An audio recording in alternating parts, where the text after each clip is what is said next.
dari Yayat. Langsung saya ke dalam kotak penalti menuju Ragil. Coba disuruh tadi oleh Ragil.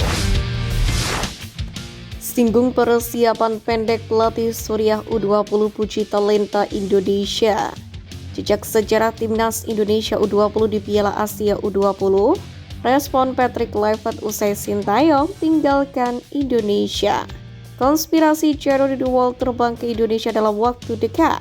Simak informasi selengkapnya sebagai berikut.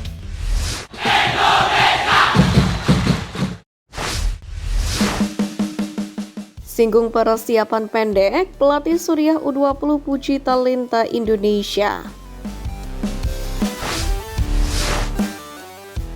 Laga menarik baru saja tersaji antara timnas Indonesia U20 menghadapi Suriah dalam laga lanjutan Mandiri Challenge Series 2025.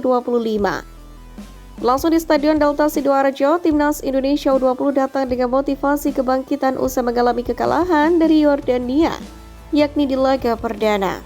Sementara Suriah U20 sendiri bertanding dengan motivasi tinggi lantaran berhasil membantai India.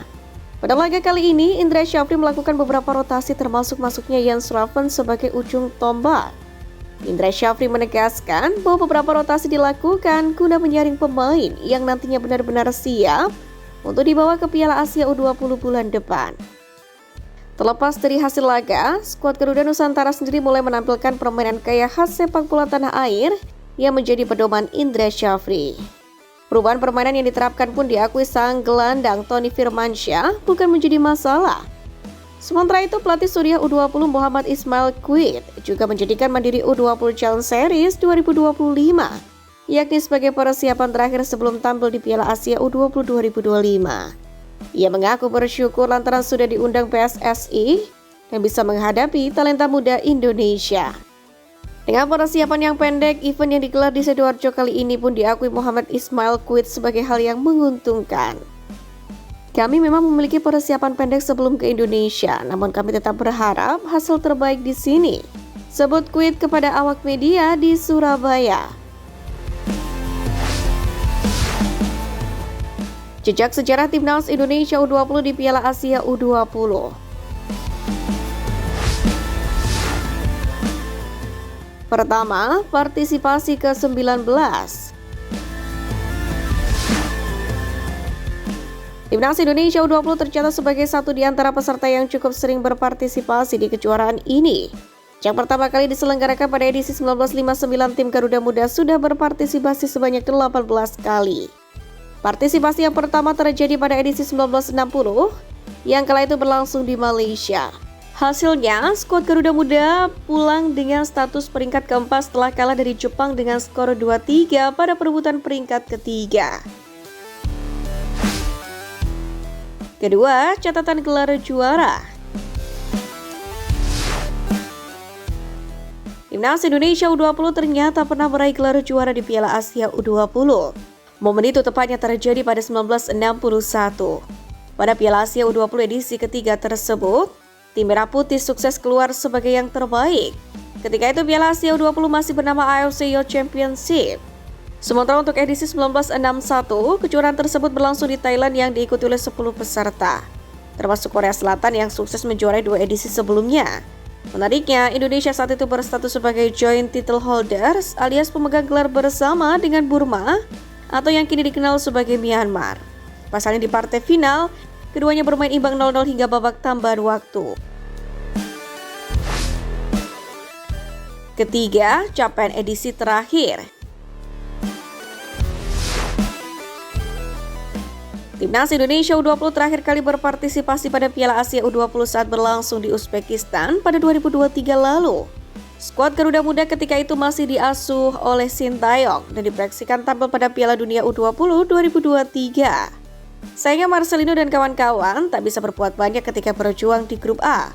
Mereka harus kalah dari Irak 0-2, lalu sempat menang atas Suriah 1-0, dan terakhir bermain imbang melawan Uzbekistan 0-0. Hasil itu menempatkan anak asuh Sintayong di peringkat ketiga klasemen terakhir grup A dan gagal melenggang ke perempat final. Catatan itu pula yang membuat Indonesia harus gigit jari dan batal tampil di Piala Dunia U20 2023 karena status tuan rumahnya dicabut oleh FIFA.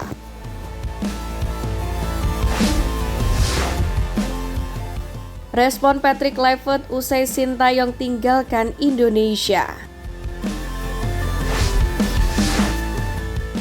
Kepulangan Sintayong dari Indonesia mengundang perhatian banyak pihak. Tidak hanya dari pecinta sepak bola tanah air, pelatih anyar skuad Garuda Patrick Kluivert pun turut memberikan respon tak terduga. Sebagaimana diketahui, kepulangan Sintayong sendiri dikawal ratusan supporter Garuda yang memadati kawasan Bandara Soekarno-Hatta. ST pun berpesan untuk selalu mendukung tim Merah Putih dan memberikan dukungan kepada para pemain yang bertekad lolos ke Piala Dunia 2026. Pemain timnas Indonesia sudah saya anggap seperti anak saya, walaupun ganti pelatih jangan kecewa. Para pemain wajib membangun chemistry dengan pelatih baru. Saya mendoakan timnas Indonesia lolos Piala Dunia 2026, kata Sintayong di Terminal 3 Bandara Suta.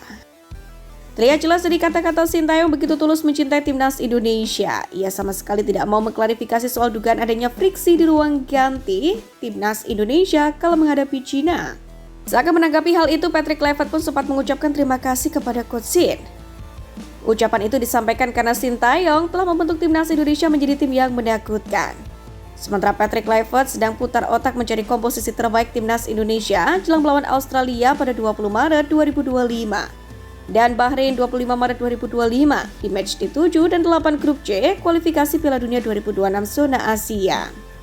Dua asisten Patrick Kluivert, Denny Lanza dan Alex Pastoor pun juga sudah memantau sejumlah pemain keturunan yang berumput di Belanda. Kemudian awal Februari 2025 kemarin, dua nama di atas plus Patrick Kluivert pun akan menyaksikan pemain-pemain yang eksis di Liga 1 2024-2025. Untuk itu menarik menanti siapa saja pemain yang nantinya dipanggil Patrick Kluivert ke timnas Indonesia. Harapannya, pemain-pemain yang dipanggil bisa memberikan tenaga luar biasa bagi skuad Garuda. Konspirasi Jero Redewald terbang ke Indonesia dalam waktu dekat. Kabar menarik datang dari gelandang keturunan Jero Redewald yang disebut sengaja mendapatkan kartu merah demi terbang ke Indonesia untuk menjalani proses naturalisasi bulan ini. Sebagaimana diketahui, gelandang 28 tahun itu terkena kartu merah langsung saat Royal Antwerp tandang ke markas Sint-Truiden di lanjutan Liga 1 Belgia pada akhir pekan lalu.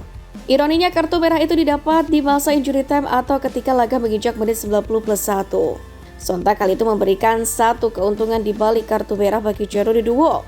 Mantan pemain Crystal Palace itu bisa terbang ke Indonesia untuk memulai proses naturalisasi menjadi WNI. Terlebih PSSI sedang mengumpulkan dokumen yang dibutuhkan untuk menaturalisasi pemegang tiket caps bersama timnas Belanda senior ini. Sebelum proses DPR dilakukan, Jero Redewald sendiri harus terlebih dahulu menjalani tes kesehatan hingga wawancara dengan Badan Intelijen Negara di Indonesia. Setelah itu barulah proses naturalisasi di DPR dapat dilakukan hingga pengambilan sumpah yang bisa dilakukan di mana saja asalkan masih masuk teritorial Indonesia. Berhubung Jero Redewald dipastikan absen membela Royal Antwerp akhir pekan ini karena harus menjalani sanksi skorsing atau pertandingan, maka ex-pemain AEK Amsterdam ini bisa saja terbang ke Indonesia pekan ini atau selambat-lambatnya awal pekan depan.